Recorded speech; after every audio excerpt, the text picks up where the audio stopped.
We are talking about 9 signs you're with the wrong guy. Now, I'm just kind of reblogging what I seen on a site called Madame Noir. They highlighted 9 points that you're with the wrong guy, and I want to highlight those points and agree and disagree with some of them. Okay, so I mean, it's happened to about all of us, a majority of us. We end up with the wrong person. They just ain't for us. It happened to the best of us. So here's number one that was on their list. He doesn't make you feel good. Now, I mean, if someone you're with is not making you feel good, and I mean, if they're downgrading your confidence, they're not supportive of, you know, things you do, they talk down to you. I mean, that's just not the person you should be with. And believe it or not, there are women and men who stick around in relationships like that, and just think about it. These are things that actually hinder you from being who you are, from progressing in life. So if you're with someone and they make you feel bad, then listen, chop them up and move on. Okay, even if you have to be single for the rest of your life, I don't care. That is not somebody that you want to be with. Okay, I mean, if you are scared that when you get with this person, they're going to get into an argument with you, or you're going to have to get into an argument with them every time you are around them, then there's obviously something not clicking. Number two, he actually makes you feel bad.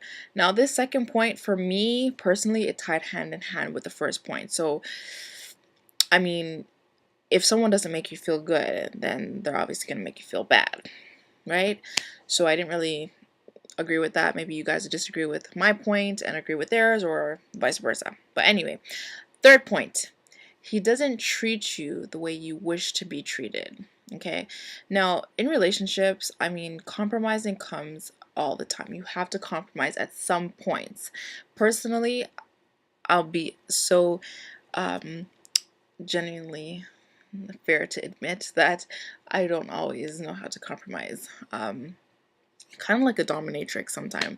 But as we grow, and I'm growing and I'm learning, compromise is good. However, if you find yourself lowering your expectations just to make someone else happy, and yet it's making you unhappy, seriously reconsider what you're doing, because we are who we are. And if you're being treated a certain way and that's not how you want to be treated, if you guys are going to Burger King as opposed to like Red Lobster for dinner and you don't like that, then hey, why are you doing it? What are we on? 4, nobody seems to approve of him. Have you ever been in a relationship with somebody and you bring them around your friends or your family and everyone's like, what is she doing? Listen, sometimes you gotta listen to your peoples. Other times they don't know what the hell they're talking about. I'm sorry, okay? As much as they may know you, only when you're in a relationship, especially an intimate relationship with somebody, you tend to get another side of someone. They get another side of you that your friends and your family don't see. So sometimes it's sticky to follow those points unless there's situations that arise in your relationship and you share it with a family member or a friend, and they give you really good opinionated advice, and they might conjure a very distasteful idea of the person. But don't always settle for your friends' opinions of someone, especially when you have a more intimate relationship with that person. You can't stop your wandering eye. This is definitely for both men and women. Now, we all look, and I'm one of those people. If I'm in a relationship with someone, I don't mind my boyfriend looking at another woman, because I look too. Jeez, if someone's pretty, I'm gonna look. For God's sakes, But if you're looking at somebody and you're having triple X thoughts about that person,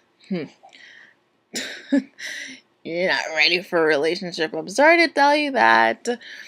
Um, you know, and you're thinking about what that person might be if you're with them and all that stuff, then get single. Take off the ring or something. He bores you. Have you had one of those situations? You're just talking on the phone and there's nothing really to talk about? Hey, toodaloos. Unless you read a whole article on something and you come up with a conversation. I don't know, but yeah. You hate his interests is their next point.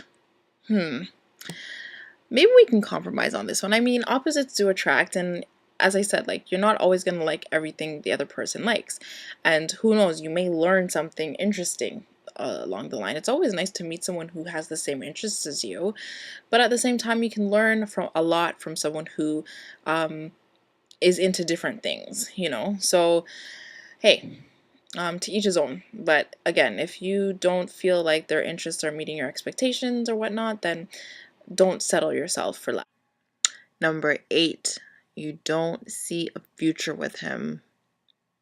Listen, I don't even have to explain that, okay? You got a future, you have your vision for your dreams. If there is nothing about this guy that you can picture in your future, then okay? The next point, which is probably one of the best points, and this is number 9. He's not trustworthy, or she's not trustworthy. Sorry for being biased, guys. Do I even have to go into detail about this one? Listen, if you don't trust him, okay, and he hasn't given you a reason to trust him, especially after he's messed up, okay, and he's not making an effort, then don't even try. Just move on. Because 10 out of 10 times he's going to do whatever he did again that made you not trust him.